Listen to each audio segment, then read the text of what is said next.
जय हिंद साथियों। हम बात करेंगे पेपर 2 की, जो एमपीपीएससी मुख्य परीक्षा का पेपर 2 है उसकी जो यूनिट 1 है उससे संबंधित जो कंटेंट है उसकी बात करेंगे, इसमें समझेंगे। तो यूनिट 1 का सबसे पहले हम पाठ्यक्रम समझेंगे। हम आपको अपनी रणनीति बता दें कि किस प्रकार से ये क्लास चलेगी और साथ में इसके बाद आने वाली क्लासेस किस तरीके की रहेंगी। तो ये जो क्लास है इसमें हम संविधान को समझेंगे, भारतीय संविधान को। और जो पहला टॉपिक है हमारा इसमें भारतीय संविधान का निर्माण, इसको एक ही वीडियो में कंप्लीट कर लेंगे।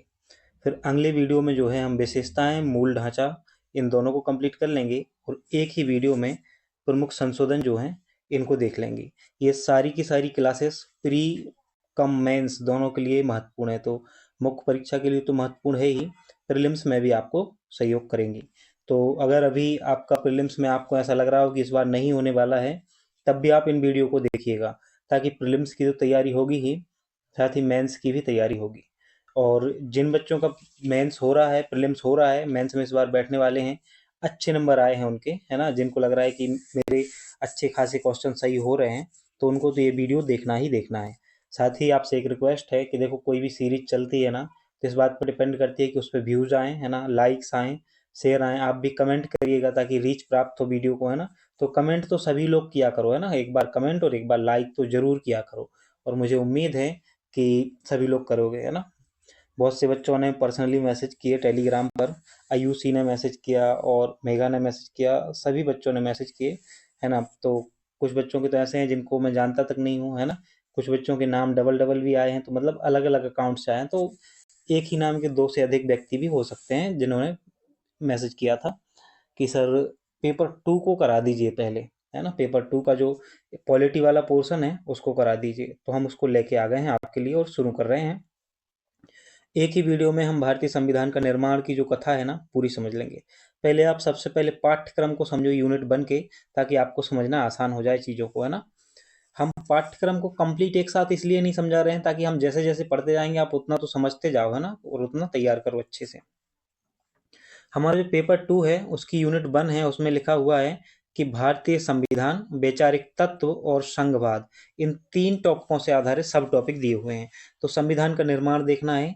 ये तो लिखा है कि संविधान का निर्माण, लेकिन ऐतिहासिक पृष्ठभूमि नहीं लिखी है भारतीय संविधान की, है ना। तो आपको ऐतिहासिक पृष्ठभूमि पढ़ के नहीं जानी है। आप ये जो पढ़ लेते हो ना, 1861 का अधिनियम, 1891 का, है ना, 1919 का अधिनियम, 1935 का, ये कुछ पढ़ के नहीं जाना है, पहली बात, है ना। जितना बोला गया है ना उतना ही पढ़ना है। अभी आप जब प्रीवियस ईयर के क्वेश्चन पेपर देखोगे ना, यहीं पर लगाए हुए हैं इसी पीडीएफ में, है ना, तो उसमें आप देखोगे जब, तो आपको पता चलेगा कि इस पीपीटी में आपको जो क्वेश्चन मिलेंगे उसके अनुसार कहाँ से और किस प्रकार के प्रश्न आते हैं।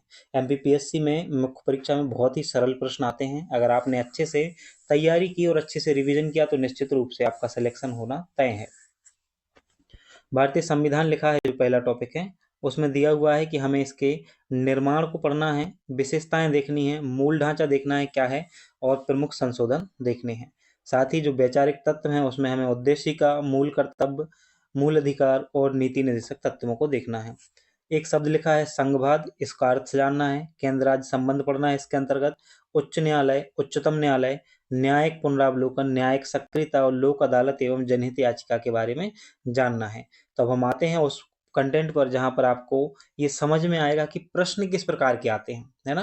प्रीवियस ईयर के क्वेश्चन पेपर हमें ये बताते हैं कि किस प्रकार के प्रश्न जो हैं वो आते हैं किसी परीक्षा में, और किस लेवल तक जाके हमें तैयारी करनी है ना, कितनी ऊंचाई पर, कितने कितने ऊपर जाकर तैयारी करनी है और कितने डीप से चीज़ें उठानी है, इन सब के बारे में। तो ये पीडीएफ, ये कंटेंट है जो आपको मिल जाएगा, बिल्कुल वैसा ही बनाया गया है जैसी आपकी डिमांड है बिल्कुल एग्जाम की। इसको रिसर्च करने के बाद ही इसको बनाया गया है। तो हम प्रीवियस ईयर के क्वेश्चन देखते हैं। ये सारे के सारे प्रश्न एमपीपीएससी मेंस 2022 की परीक्षा के हैं। देखो सिलेबस में लिखा हुआ है, आप इधर देखेंगे प्रमुख संशोधन, क्या लिखा हुआ है, प्रमुख संशोधन लिखा हुआ है, ये देख पा रहे हो आप, प्रमुख संशोधन। तो आप जब आओगे ना यहाँ, तो पहला ही क्वेश्चन लगा हुआ है, भारतीय संविधान के 10वें संशोधन अधिनियम 1961 में क्या जोड़ा गया था। तो भारतीय संविधान का जो 10वां संविधान संशोधन है 1961 में हुआ था जो, उसके द्वारा क्या जोड़ा गया है ये पूछा गया है ना। ये 3 नंबर का प्रश्न था उस समय, अब 2 नंबर का पूछा जाएगा, तो और भी कम लिखना होगा आपको, ये 20 से 25 शब्दों में आंसर लिखना है। अगला है, बॉम्बई केस में उच्चतम न्यायालय ने किस न्यायमूर्ति ने उद्देशिका को संविधान का अभिन्न अंग माना है। तो ये क्वेश्चन है कहाँ से, उच्चतम न्यायालय से आया है क्वेश्चन। ये जो हमारा संघवाद वाला टॉपिक है, ये आप देख पा रहे हो, ये लिखा है उच्चतम न्यायालय, यहाँ से सीधा क्वेश्चन आया है, आपको सीधा क्वेश्चन देखने को मिलेगा। अगले क्वेश्चन पर, सारे के सारे क्वेश्चन बिल्कुल पाठ्यक्रम से ही आते हैं, पाठ्यक्रम के बाहर जाने की आपको जरा सी भी आवश्यकता नहीं है। और अगर आपने इन क्लासों को अच्छे से लाइक किया है ना, ध्यान से लाइक किया, हर एक क्लास को शेयर किया अपने दोस्तों में, अगर अच्छे से व्यू जाए तो सारा का सारा कंटेंट आपको उसी फॉर्मेट में मिल जाएगा जो परीक्षक चाहता है ना। इसके अलावा आपको कहीं से कुछ भी पढ़ने की जरूरत नहीं पड़ेगी। अगला क्वेश्चन देखेंगे आप, क्वेश्चन नंबर जो 3 है वो बोल रहा है कि भारतीय संविधान के किस अनुच्छेद में केंद्र व राज्यों के बीच विधायी शक्तियों का वितरण किया गया है। तो इसका मतलब है कि हमें आर्टिकल भी पढ़ने पड़ेंगे। और इस प्रश्न को देखने के बाद आपको ऐसा नहीं लग रहा है कि ऐसे क्वेश्चन तो प्रीलिम्स में भी आते हैं, ऐसे क्वेश्चन मेंस में भी आते हैं ना। इतने सरल क्वेश्चन जो हैं वो आते हैं मेंस में ना। सीधे अनुच्छेद पूछा गया है कि किस अनुच्छेद में केंद्र और राज्यों के बीच विधायी शक्तियों का वितरण किया गया है। सीधा का सीधा अनुच्छेद ही लिखना है बस आपको, है ना। तो इसी को लिख के अनुच्छेद जोड़ देना है, आंसर हो जाता है। और ये 3 नंबर का प्रश्न था 2022 में। कितने नंबर का? 3 नंबर का प्रश्न था, है ना। तो ये कहाँ से आया है क्वेश्चन पूछा जाए तो हम ये देख पा रहे हैं, केंद्र राज्य संबंध ये जो लिखे हुए हैं, इनकी जब शक्तियों के बारे में पढ़ेंगे हम तो वहां से ये संबंधित क्वेश्चन है। इसका मतलब है कि जब ये मेंस की क्लासें चलें तो आपको प्रीलिम्स की भी साथ में तैयारी तो होगी ही, साथ ही यह भी ध्यान रखना है कि ये नहीं सोचना है कि ये कंटेंट फैक्ट वाइज भी है और एनालिटिक आधार पर भी है। तो विश्लेषणात्मक तो होगा ही, साथ ही फैक्टों को भी शामिल किया गया है, सारे के सारे महत्वपूर्ण तथ्यों को शामिल किया गया है। जो भी महत्वपूर्ण बातें हैं उनको शामिल किया जाएगा, है ना। जैसे हम जब संविधान निर्माण पढ़ेंगे तो उसमें संविधान सभा की जो समितियां थी उनको पढ़ेंगे, तो उनके अध्यक्षों को याद करना है, सबको याद करना है ना। तो वो कंटेंट लगता प्रीलिम्स जैसा है, लेकिन वहां से भी क्वेश्चन मेंस में आए हैं। जैसे अभी आपने क्वेश्चन नंबर 3A देखा है, ये भी 3 नंबर का था, सीधे आर्टिकल पूछा गया है। और आप तो उम्मीद भी नहीं कर रहे होगे कि ऐसा क्वेश्चन भी जैसे प्रीलिम्स में आता है वैसे मेंस में आ सकता है क्या। तो बिल्कुल आ सकता है ना। इसके लिए आपको तैयार रहना है। क्वेश्चन नंबर 4 देखेंगे आप, है ना। ये है क्वेश्चन नंबर 4, संविधान के मूल ढांचे, किससे बात हो रही है? मूल ढांचे की बात हो रही है। मूल ढांचे से आप क्या समझते हो? सीधे परिभाषा पूछी गई है, तात्पर्य पूछा गया है ना। क्या होता है? किन्हीं 5 अवयवों का वर्णन कीजिए कि वो कौन कौन से 5 अवयव हैं जिनके आधार पर आप मानते हैं कि ये संविधान का मूल ढांचा है ना। संविधान के कौन कौन से 5 अवयव हैं। सीधा का सीधा कंटेंट, इतना शानदार कंटेंट मिलेगा आपको कि आप आराम से क्वेश्चन को कर पाएंगे, है ना। तो ये संविधान के मूल ढांचे से क्वेश्चन था, जो कि हमारे सिलेबस में पहले ही टॉपिक में, पहला जो टॉपिक है उसका सब टॉपिक है मूल ढांचा। ये देखो यहाँ से, तो हम ये बताना चाह रहे हैं आपको कि आपको सिलेबस से बाहर नहीं जाना है बेटा, पहली बात तो, है ना। सिलेबस से बाहर बिल्कुल भी नहीं जाना है किसी को, है ना। सिलेबस में के दायरे में रह के पढ़ना है तो ज़्यादा और अच्छा पढ़ पाओगे और याद भी रख पाओगे। क्वेश्चन नंबर 5 है, उच्चतम न्यायालय के परामर्शदात्री क्षेत्राधिकार, है ना। तो उच्चतम न्यायालय से ये क्वेश्चन है। उच्चतम न्यायालय को बहुत ही शानदार तरीके से पढ़ेंगे, जहां जहां से क्वेश्चन बन सकता है सारे के सारे कंटेंट को हम उठाएंगे और आपको बहुत ही अच्छे से ऐसे ही PDF फॉर्म में मिल जाएगा। तो आपको कहीं भी परेशान होने की जरूरत नहीं है। अगर आप 2025 के लिए तैयारी कर रहे हो तो इससे अच्छा ब्रह्मास्त्र और कोई हो नहीं सकता। ये रामबाण क्लासेस रहेंगी उनके लिए, है ना। क्योंकि हम 2024 का जो मेंस परीक्षा है वो जल्द ही है बेटा, तो इतने जल्दी तो हम सारा कंटेंट कंप्लीट करा नहीं सकते हैं। इसलिए हम बिना वजह के वादा आपसे करना नहीं चाह रहे हैं, है ना। हवाई बातें करना नहीं चाह रहे हैं, क्योंकि 2025 के लिए लेकिन ये मेंस की क्लासें बहुत महत्वपूर्ण हो जाएंगी।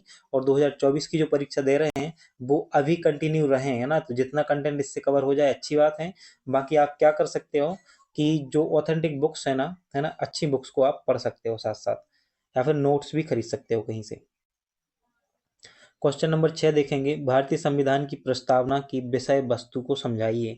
लिखा है भारतीय संविधान की प्रस्तावना की विषय वस्तु को समझाइए। तो जब आप संविधान निर्माण को पढ़ेंगे ना तो उसमें उद्देश्य प्रस्ताव को पढ़ेंगे। किसको? उद्देश्य प्रस्ताव को पढ़ेंगे। उसके तहत ही भारतीय संविधान की जो है प्रस्तावना को पढ़ना है। तो देखो आप इसमें पढ़ेंगे, पहला ही है ये उद्देश्य का, लिखा है वैचारिक तत्व, इससे क्वेश्चन आया है सीधे। देखो सिलेबस से क्वेश्चन आ रहे हैं पूरे के पूरे, है ना। तो सिलेबस से बाहर नहीं जाना है। आ गया उद्देशिका से भी प्रश्न देख लिया हमने। अगला क्वेश्चन है लोक अदालत की अवधारणा से। तो ये भी है ना टॉपिक, लोक अदालत की अवधारणा। इससे लोक अदालत वाला जो टॉपिक है ना और जनहित याचिका, वहां से ये क्वेश्चन है। तो इस प्रकार के क्वेश्चन आते हैं। ये 7 क्वेश्चन जो हैं यूनिट 1 से आए हैं, एकमात्र यूनिट से ये 7 क्वेश्चन आपको देखने को मिलेंगे। अभी हम कंटेंट को शुरू करें, आपको एक प्रश्न मिल जाएंगे। तो आपके लिए होमवर्क ये है, पहले ही शुरुआत में ही बता देते हैं हम क्लास के, ये सातों के सातों क्वेश्चन आपको लिख के, है ना, सातों के सातों क्वेश्चन लिख के आपको रात के 10 से 12 के बीच में ग्रुप की चैट जो है वो ओपन रहेगी, है ना, मीडिया भी ओपन रहेगा उसमें, तो आप उसमें सेंड कर सकते हो। आपको क्या करना है, इन सभी क्वेश्चनों का जो हम बता देते हैं, शुरुआती ये जो 3 क्वेश्चन है ना, इनको आपको 20 शब्दों में लिख के भेजना है। कितने? 20 शब्दों में लिख के भेजना है। फिर इसके बाद जो है क्वेश्चन दूसरा, ये आपको 80 शब्दों में लिख के भेजना है। कितने? 80 शब्दों में। पांचवा क्वेश्चन भी 80 शब्दों में लिख के भेजना है, और छठवां क्वेश्चन भी जो है 80 शब्दों में लिख के भेजना है। सातवें क्वेश्चन के लिए आपको 150 शब्द दिए जाते हैं, तो आप 150 के लिए क्या करना है, 120 के 150 के अंडर में रहना और आप इसको लिख के भेजेंगे, है ना। तो अब हम आगे बढ़ते हैं और क्लास को जो है, जो टॉपिक है हमारा संविधान, भारतीय संविधान, उसको समझेंगे। एक एक चीज को बहुत ही शानदार तरीके से समझेंगे। अगर आप अच्छे से ध्यान से बने रहे ना क्लास में, निश्चित रूप से आपको सारी चीजें जो है बहुत अच्छे तरीके से समझ में आने वाली हैं। क्या होता है संविधान से, क्या तात्पर्य है, पहले तो आप जो परिभाषा पढ़ते आए हो, है ना, स्कूलों में, कॉलेजों में, आप उसको करिएगा कमेंट, है ना, और सभी बच्चों को करना है। ये देखना भी जरूरी होता है, अपने आप को आकलन करना भी बहुत जरूरी होता है ना। अब आते हैं हम संविधान की परिभाषा, संविधान के अर्थ पर। देखो, पहली बात तो हम साधारण अर्थ ये जानते हैं कि संविधान एक नियम कानूनों का दस्तावेज होता है, जिसके अनुसार किसी राष्ट्र का जो है शासन चलता है, व्यवस्था चलती है ना, ये हम आम तौर पर ऐसा जानते हैं। संविधान मौलिक नियमों का एक समूह है। क्या है? मौलिक नियमों का, मौलिक शब्द का प्रयोग किया गया है। आप शब्दों को देखो कि हमने किन शब्दों को उठाया है, जहां से आपको अन्य विद्यार्थियों से एक आधा नंबर जो है वो ज्यादा मिलने की संभावना रहती है। संविधान मौलिक नियमों का एक समूह है जो यह निर्धारित करता है कि किसी देश या राज्य को कैसे चलाया जाए। लगभग सभी संविधान संहिताबद्ध होते हैं, यानी कि लिखित होते हैं, जिसका सीधा मतलब है कि उन्हें संविधान नामक एक विशिष्ट दस्तावेज के रूप में लिखा जाता है। तो यहाँ बोला जा रहा है, लगभग शब्द का प्रयोग किया गया है कि लगभग सभी संविधान जो है वो लिखित होते हैं। तो लगभग शब्द का प्रयोग हुआ है, इसका मतलब है कि कुछ हो सकते हैं कि जो नहीं भी है ना। जैसे ब्रिटेन का संविधान हो गया, तो ये कैसा है? अलिखित संविधान है। संविधान मौलिक नियमों का एक समूह है जो यह निर्धारित करता है कि किसी देश या राज्य को कैसे चलाया जाए। लगभग सभी संविधान संहिताबद्ध होते हैं, जिसका सीधा मतलब उन्हें संविधान नामक एक विशिष्ट दस्तावेज के रूप में लिखा जाता है, उसको ही संविधान कहा जाता है। अगर संविधान के बारे में क्वेश्चन आए, 2 नंबर का आएगा, है ना, तो ये परिभाषा लिख के आ जानी है। इसको 1-2 बार पढ़ लेना तो याद हो जाएगी। क्या है परिभाषा? संविधान मौलिक नियमों का एक समूह है जो यह निर्धारित करता है कि किसी देश या राज्य को कैसे चलाया जाए। लगभग सभी संविधान संहिताबद्ध होते हैं, जिसका सीधा मतलब है कि उन्हें संविधान नामक एक विशिष्ट दस्तावेज के रूप में लिखा जाता है। ये होती है संविधान की परिभाषा। आपने कौन सी पढ़ी है, कमेंट करिएगा। देखो, हम संविधान निर्माण पढ़ना है हमें, और संविधान के बारे में। तो कुछ लोग क्या करते हैं, कुछ लोग पढ़ा रहे हैं यूट्यूब पर, और ऑफलाइन में भी कुछ लोग ऐसा पढ़ाते हैं कि संविधान को वो शुरू करते हैं कब से, 1200 ईसा से शुरू करते हैं और तब से पढ़ाना शुरू करते हैं।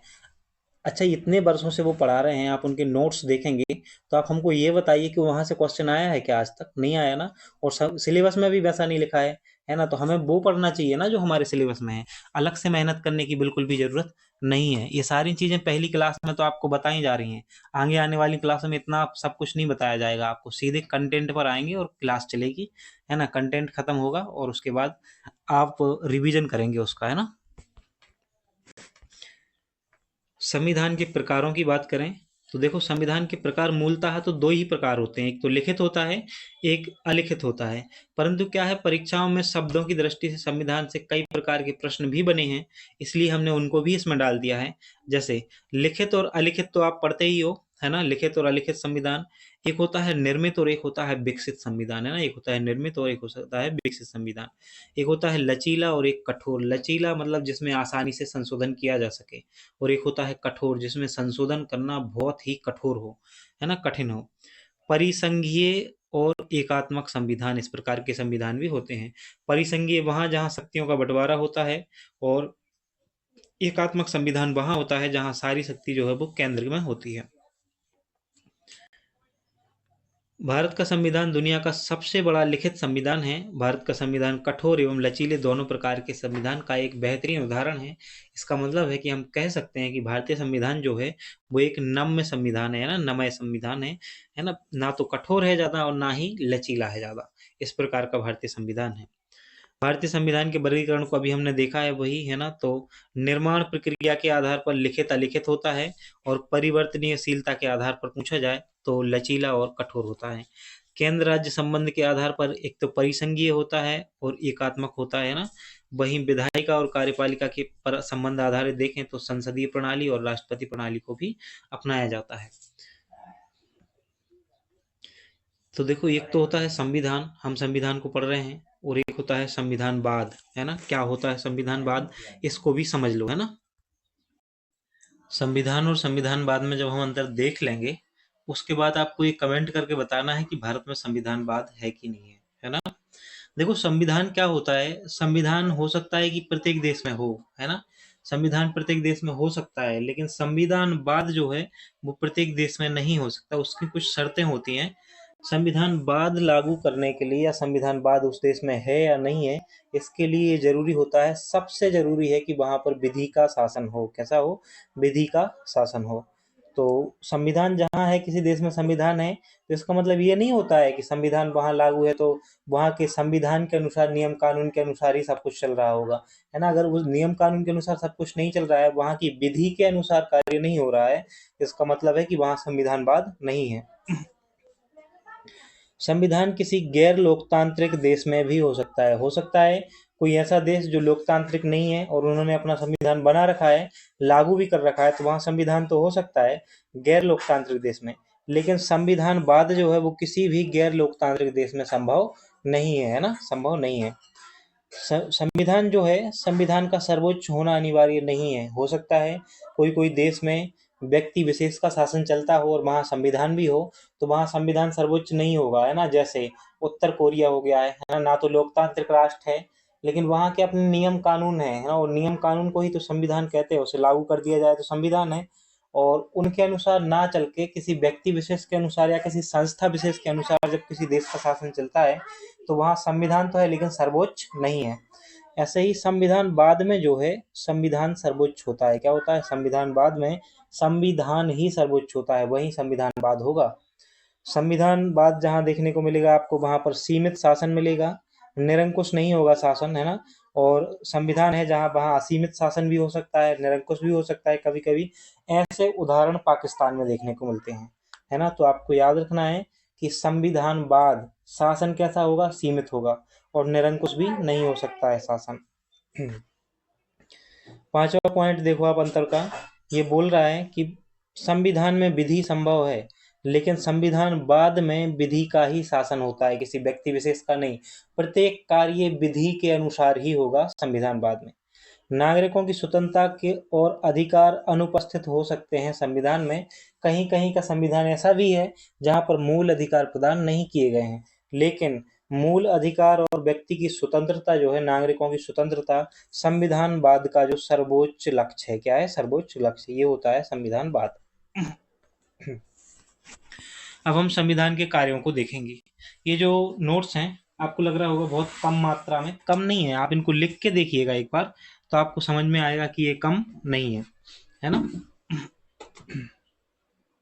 देखो, संविधान के कार्य होते हैं, जैसे भारत का संविधान जो है वो भारतीय गणराज्य का सर्वोच्च कानून है, ठीक है, ये तो आपको ज्ञात है।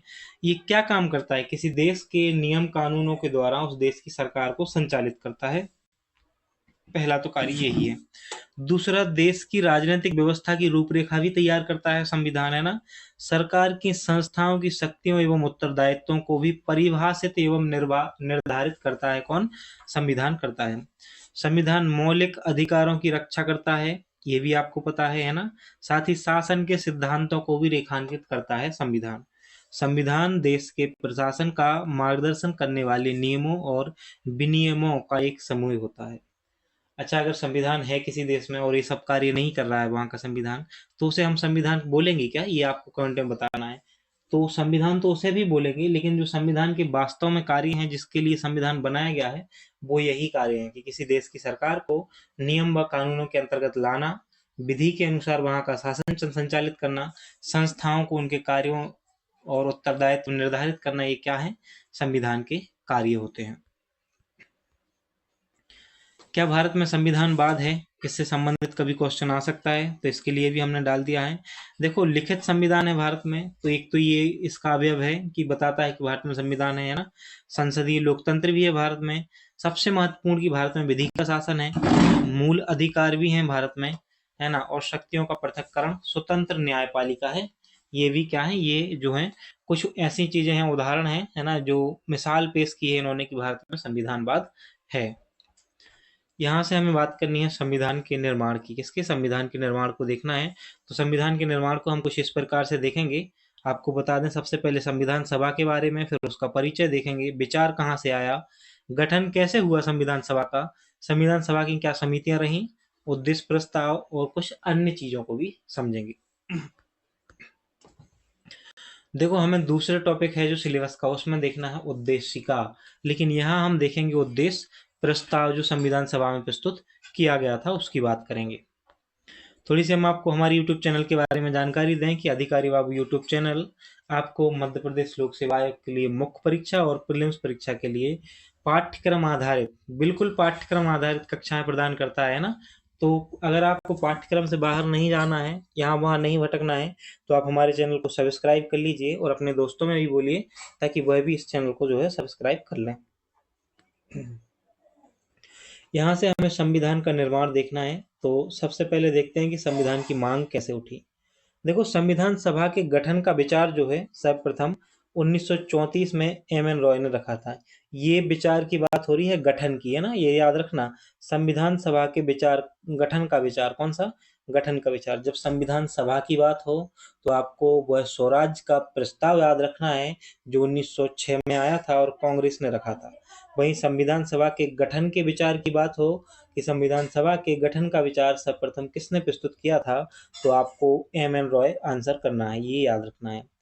आधिकारिक रूप से भारतीय संविधान सभा के गठन की मांग सबसे पहले कांग्रेस ने की थी 1935 में, और 1938 में जवाहरलाल नेहरू ने घोषणा की कि स्वतंत्र भारत के संविधान का निर्माण जो है वयस्क मताधिकार के आधार पर चुनी हुई संविधान सभा के द्वारा किया जाएगा। तो देखो, 1934 में जो गठन का विचार आया वो एम.एन. रॉय ने दिया, और कांग्रेस ने फिर इसके बाद क्या किया? आधिकारिक रूप से घोषणा कर दी कि संविधान सभा का गठन किया जाए, है ना। तो आधिकारिक रूप से घोषणा सबसे पहले कांग्रेस ने की थी।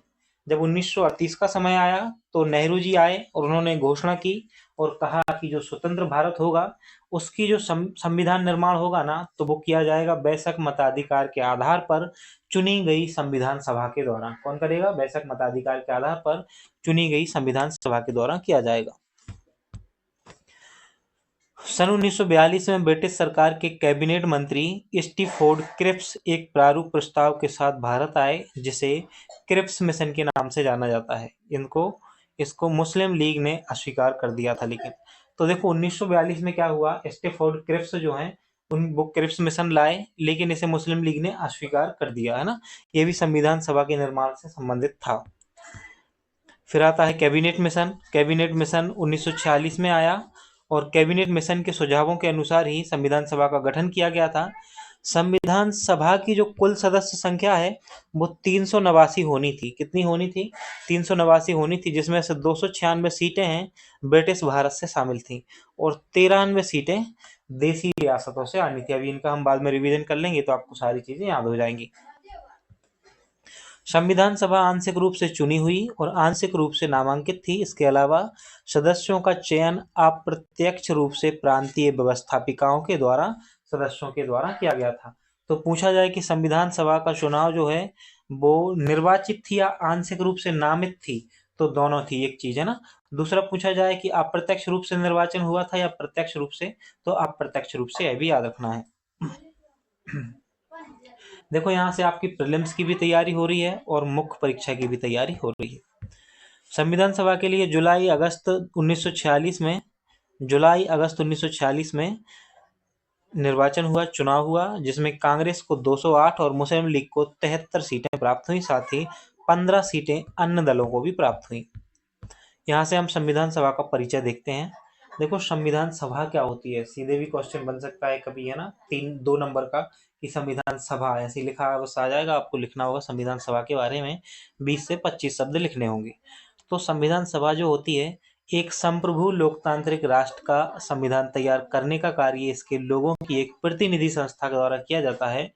संविधान पर विचार करने एवं उसे अंगीकृत करने के उद्देश्य से लोगों द्वारा निर्वाचित ऐसे निकाय को ही संविधान सभा कहा जाता है। तो यहाँ ये बताया जा रहा है कि संविधान सभा जो है एक ऐसी संस्था है जिसे एक लोकतांत्रिक राष्ट्र का संविधान निर्माण करने का कार्य सौंपा जाता है। एक संविधान निर्माण का कार्य जो लोकतांत्रिक रूप से एक सभा करती है, जिसे निर्वाचित किया जाता है, उसी को तो संविधान सभा कहते हैं। ये है सीधी सी परिभाषा, है ना, ऐसे ही याद रखनी है। एक दो बार इसको रीड कर लेना तो याद हो जाएगी, है ना।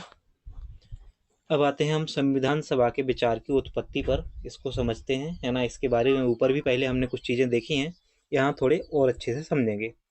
देखो संविधान सभा का विचार जो है, विचार की बात हो रही, गठन की नहीं, है ना, इसलिए इसको द्वारा से जोड़ा गया है। संविधान सभा का जो विचार है, सर्वप्रथम 1906 में भारतीय राष्ट्रीय कांग्रेस ने जब स्वराज का प्रस्ताव रखा था, मांग की थी, उसमें ये निहित था, है ना। तो सबसे पहले स्वराज की जब मांग की गई तो उसमें ये निहित था। उसके बाद इसके गठन की बात की कि संविधान सभा का गठन होना चाहिए, तो ये प्रस्ताव रखा था 1900, प्रस्ताव नहीं रखा था, बात की थी, है ना, किसने, एम एन रॉय ने 1934 में सबसे पहले विचार दिया था गठन का। और फिर क्या हुआ, आधिकारिक रूप से कांग्रेस ने इसकी घोषणा की कि होना चाहिए। फिर नेहरू जी की घोषणा आई 1938 में, है ना। फिर समय आगे बढ़ा जब, तो 1946 में कैबिनेट मिशन आया। आपको ये बताना है कैबिनेट मिशन में कौन कौन से 3 कैबिनेट मंत्री ब्रिटेन से भारत आए थे, है ना। इसको हमने शामिल नहीं किया है इसमें जानबूझ के, ताकि ये भी तो पता चले कि मेंस का वीडियो देख रहे हो कितना नॉलेज रखते हो कितना नहीं, है ना। तो 1946 में कैबिनेट मिशन आया, जिसकी योजना अनुसार ही संविधान सभा का गठन किया गया था। और 1947 में एक अधिनियम भी आया, भारत शासन अधिनियम, जिसके तहत भारत को 2 टुकड़ों में विभाजित किया गया था और 2 डोमिनियन स्टेट बनाए गए थे। एक था पाकिस्तान और एक था भारत। पाकिस्तान हमसे पहले स्वतंत्र हुआ, उसके बाद भारत को स्वतंत्रता प्रदान की गई थी।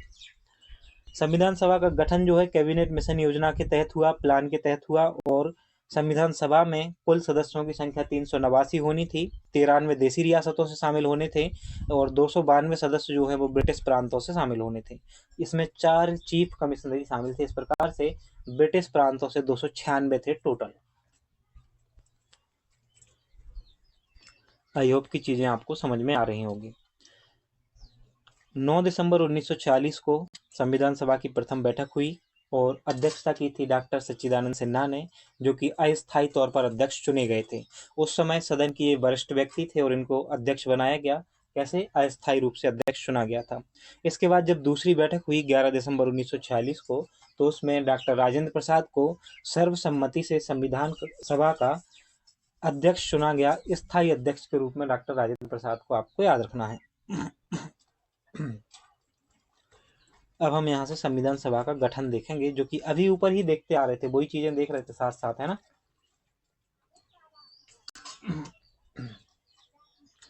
मेंस की तैयारी में एक अच्छी बात ये होती है कि सब कुछ मिला जुला सा पढ़ते हैं हम, और बहुत अच्छे तरीके से एक विश्लेषणात्मक और फैक्चुअल दोनों ही तैयारी होती है एमपीपीएससी मेंस में।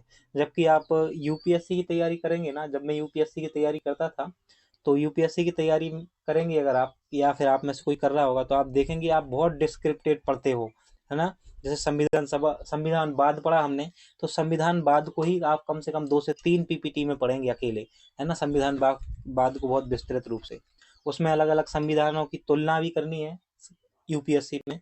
तो ब्रिटेन का संविधान पढ़ेंगे, अमेरिका, स्विट्जरलैंड, है ना, अलग अलग जो संविधान है उनको आप पढ़ेंगे। लेकिन अभी यहाँ हमें इतनी मेहनत करने की जरूरत नहीं है, क्योंकि एमपीपीएससी है और इसने सिलेबस को बहुत अच्छे तरीके से जो है वो डिफाइन कर रखा है, और जितना दिया है हमें सिर्फ उतना ही पढ़ना है। देखो संविधान सभा का गठन तो हुआ था कैबिनेट में, कैबिनेट प्लान के तहत, बिल्कुल, है ना, कैबिनेट योजना जो आई थी उसके तहत हुआ था। संविधान सभा आंशिक रूप से निर्वाचित और आंशिक रूप से नामित भी थी, है ना। कुछ सदस्य नामित भी थे, जैसे 4 कमिश्नरी क्षेत्रों से आए थे तो वो नामित थे। इसमें सभी वर्ग शामिल थे, हिंदू, मुस्लिम, सिख, पारसी, सभी वर्ग शामिल थे। इस पीपीटी को आप पढ़ लेना। अब हम आते हैं संविधान सभा की समितियों पर। ये पूरा का पूरा कंटेंट संविधान निर्माण का ही चल रहा है अभी, है ना। जब टॉपिक बदलेगा तो क्लास भी बदल जाएगी, एक क्लास में एक ही टॉपिक कंप्लीट करेंगे ताकि टॉपिक 22 चीज़ें आपको मिल जाएं और आप जिस टॉपिक को तैयार करना चाहते हो अच्छे से तैयार कर सको।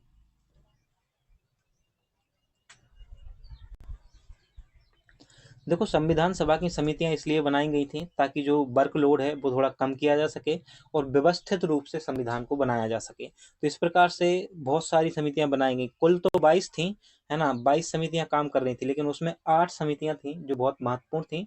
तो हम सभी को पढ़ेंगे, सभी को विस्तार से नहीं देखेंगे, विस्तार से देखेंगे सिर्फ प्रारूप समिति को, है ना। ये बहुत ही महत्वपूर्ण, सर्वाधिक महत्वपूर्ण समिति थी जो कि प्री और मेंस दोनों में ही आपको महत्वपूर्ण है। इससे प्री में भी क्वेश्चन आए हैं और मेंस में भी क्वेश्चन पूछे जा चुके हैं शब्द का प्रयोग किया है, फ्यूचर टेंस का प्रयोग कर रहा हूं मैं। इसका मतलब है कि आगे भी भविष्य में आ सकते हैं, है ना। पास्ट टेंस का प्रयोग कर रहा था, माफ कीजिएगा, है ना, चुके हैं, अब हो सकता है आगे भी आएंगे।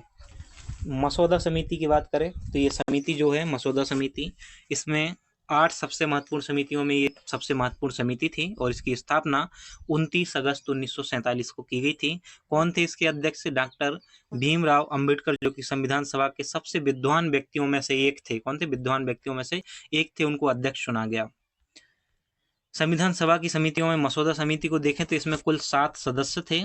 बी आर अम्बेडकर जो कि इसके अध्यक्ष थे, अल्लादी कृष्ण स्वामी अय्यर, के एम मुंशी, बी एल मित्र, डीपी खेतान, मोहम्मद सादुल्ला और एन गोपाल स्वामी अय्यर, है ना।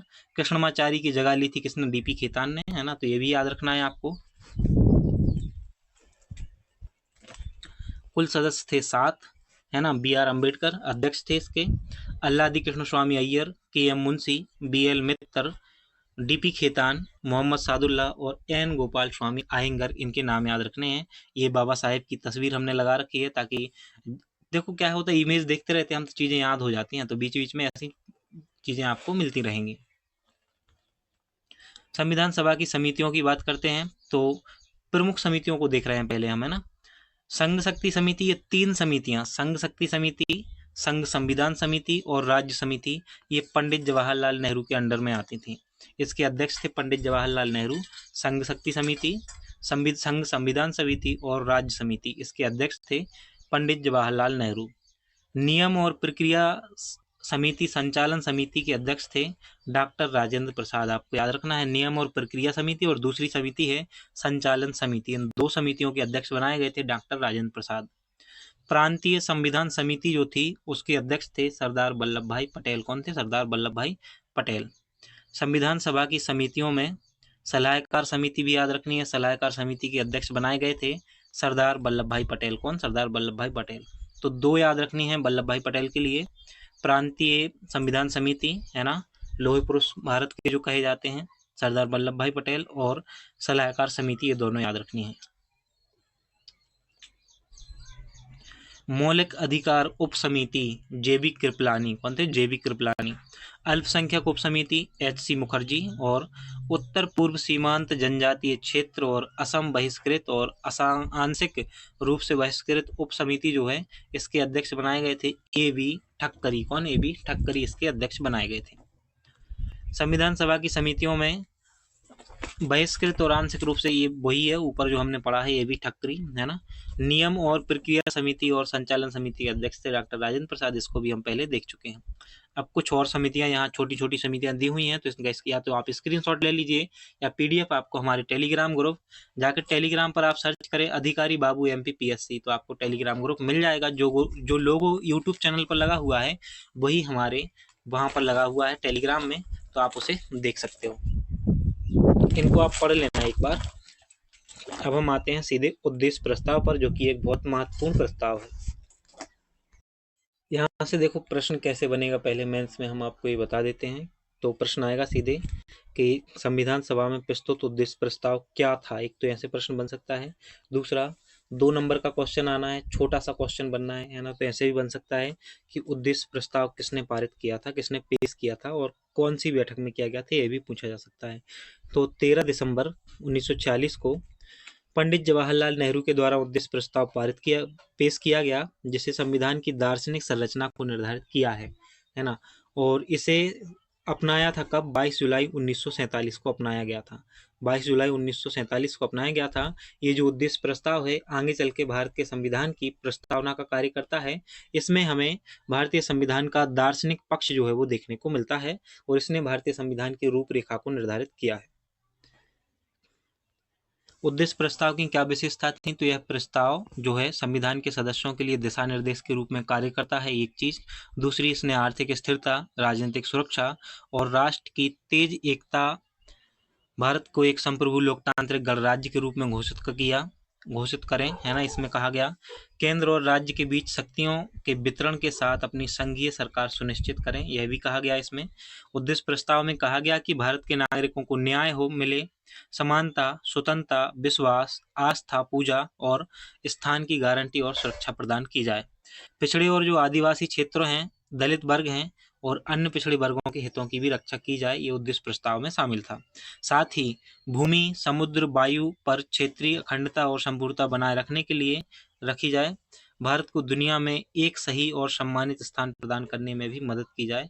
ऐसे सब जो पॉइंट थे ना वो उद्देश्य प्रस्ताव में शामिल थे, ये उसकी विशेषताएं हैं।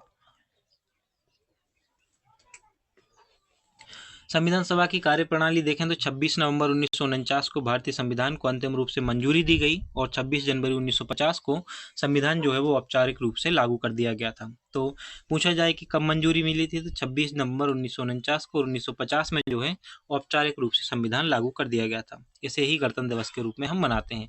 अब कुछ महत्वपूर्ण बातें देख लेते हैं जहाँ से क्वेश्चन और भी कुछ बन सकते हैं, तो उनको भी हमें छोड़ना नहीं है ना। देखो, कैबिनेट मिशन की सिफारिश पर संविधान सभा का गठन 1946 में किया गया था, पहला पॉइंट है। दूसरा है कि 9 दिसंबर 1946 को संविधान सभा की पहली बैठक हुई थी, है ना, और सच्चिदानंद सिन्हा इसके अस्थायी अध्यक्ष बनाए गए थे। स्थायी अध्यक्ष डॉक्टर राजेंद्र प्रसाद बनाए गए और 13 दिसंबर 1940 को पंडित जवाहरलाल नेहरू ने भारतवर्ष को एक स्वतंत्र संप्रभु लोकतांत्रिक गणराज्य घोषित करने के लिए भावी शासन के लिए संविधान बनाने के दृढ़ संकल्प के साथ उद्देश्य प्रस्ताव प्रस्तुत किया था। संविधान सभा को स्वतंत्र भारत के लिए संविधान का मसौदा तैयार करने का ऐतिहासिक कार्य करने में 3 साल का समय लगा था, यानी कि 2 साल 11 महीने और 18 दिन का 17-18 दिन का समय लगा था, इतना लगभग माना जाता है। संविधान सभा की कुल 11 सत्र आयोजित किए गए, तो यह भी पूछा जा सकता है कितने सत्र, तो 11 सत्र आयोजित किए गए थे, जिनकी कुल अवधि 165 दिन थी और 11वें सत्र के अंतिम दिन 26 नवंबर 1950 को संविधान को अपनाया गया था और लागू किया गया था 26 जनवरी 1950 को। 24 जनवरी 1950 को संविधान पर हस्ताक्षर किए गए थे सभी सदस्यों के द्वारा और 26 जनवरी को ये लागू कर दिया गया था। अब हम कुछ महत्वपूर्ण तिथियों को देख लेते हैं जहां से क्वेश्चन बन सकता है। तो देखो, पूछा जाता है कभी कभी प्रीलिम्स में संविधान सभा की पहली बैठक कब हुई थी? 9 दिसंबर 1946 को हुई थी। उद्देश्य संकल्प लिया गया था 13 दिसंबर 1946 को लिया गया था, ये भी याद रखना है ना। संविधान पारित हुआ था कब? 26 नवंबर 1949 को। सदस्यों ने हस्ताक्षर कब किए थे? 24 जनवरी 1950 को। और संविधान अस्तित्व में कब आया था? तो 26 जनवरी 1950 को जो है वो संविधान अस्तित्व में आ गया और संविधान सभा को जो है समाप्त कर दिया गया था 26 जनवरी को ही। तो यह भी आपको याद रखना है। तो ये था हमारा आज का वीडियो। इसके साथ ही हम आपसे उम्मीद करते हैं कि वीडियो आपको पसंद आया होगा। वीडियो पसंद आया हो तो वीडियो को लाइक ज़रूर कीजिए, अपने दोस्तों में शेयर कीजिए और जल्दी से कमेंट कीजिए कि कौन कौन सी यूनिट के जो है वो वीडियो आपको चाहिए हैं मुख्य परीक्षा के लिए और कौन कौन से पेपर के। तो thank you so much. Subscribe कीजिए चैनल को और अपने दोस्तों में भी शेयर कीजिए ताकि सभी लोग हमारे यूट्यूब चैनल से जुड़ सकें। PDF के लिए टेलीग्राम पर जाकर अधिकारी बाबू MPPSC सर्च कर सकते हैं, यहाँ पर उसको टेलीग्राम चैनल को ज्वाइन कर लेना है तो आपको PDF मिल जाएगी। मिलते हैं फिर नेक्स्ट वीडियो में। तब तक के लिए अपना और अपनों का ध्यान रखिएगा और पढ़ाई पर भी ध्यान दीजिए ध्यान से।